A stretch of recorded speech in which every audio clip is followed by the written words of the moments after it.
Ever since high school, all I ever wanted was a place of my own. I was desperate to move out because I couldn't stand living with my dad, and my mum wasn't much easier either.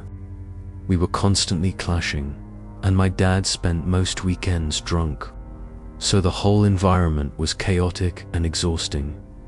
As I got older and started dating, things only got worse. There was no way I would ever bring someone back to that house. Because of all that, I jumped at the first real opportunity I had and moved out at 18 while I was in college. I didn't go away for school. I attended a commuter college close to home since my parents wouldn't help pay for me to live on campus. I spent a long time scrolling through Facebook and Craigslist every single day. When I finally came across a rental that seemed both affordable and decent, I went to see it immediately. The layout mattered a lot to me, so I'll explain it.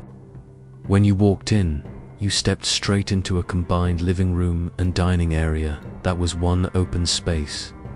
Next to that was the kitchen, separated by a wall. To get to the only bedroom, you had to walk down a hallway. Along that hallway were two closets. One I turned into a pantry and the other I used for storage, followed by the bathroom door.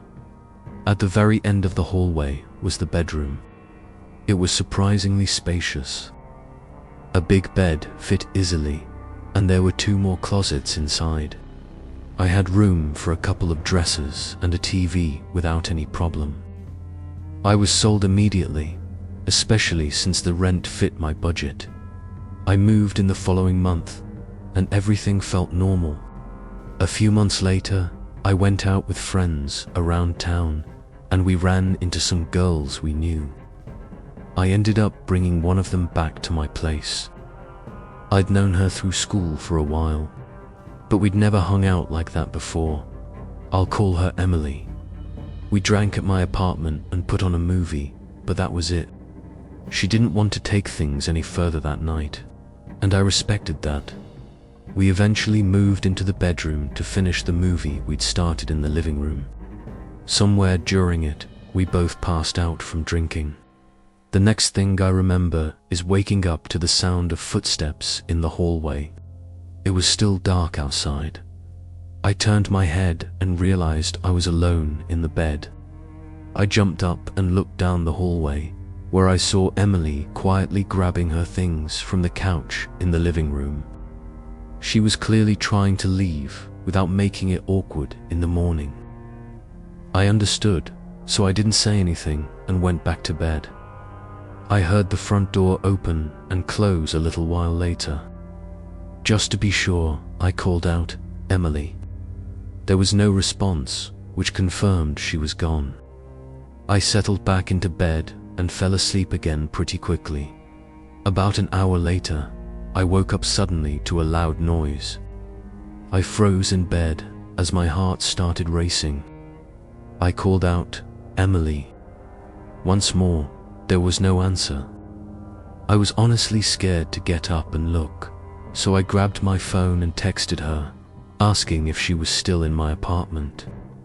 I knew it was a strange thing to do, but fear had completely taken over. I looked toward the bedroom door, which was still open because I hadn't bothered to close it after she left. I was still a little drunk from the shots we'd taken earlier, but I thought I saw something wrapped around the doorframe. My breathing grew faster. I still don't know how I found the nerve, but I swiped down on my phone, turned on the flashlight, and kept it pointed at the doorway. That's when I saw two hands gripping the doorframe. The moment the light hit them, the hands tightened briefly and then disappeared out of sight. The scream I'd been holding back finally came out. Along with screaming in terror, I kept yelling, "Get out, get out," over and over. When I finally forced myself out of bed, I looked down the hallway and didn't see anyone. I immediately turned on the light. After taking a few minutes to steady my breathing and listen for any noise, I worked up the courage to check the hallway closets and the bathroom. They were empty. Next, I moved into the living area. There really wasn't anywhere someone could hide in there. I held my phone out in front of me like a weapon while I crept to the closest light switch and flipped it on. Seeing the room lit up made me feel better, but the kitchen still loomed ahead. I slowly walked to the kitchen entrance and turned that light on too, flooding the entire apartment with light. No one was there.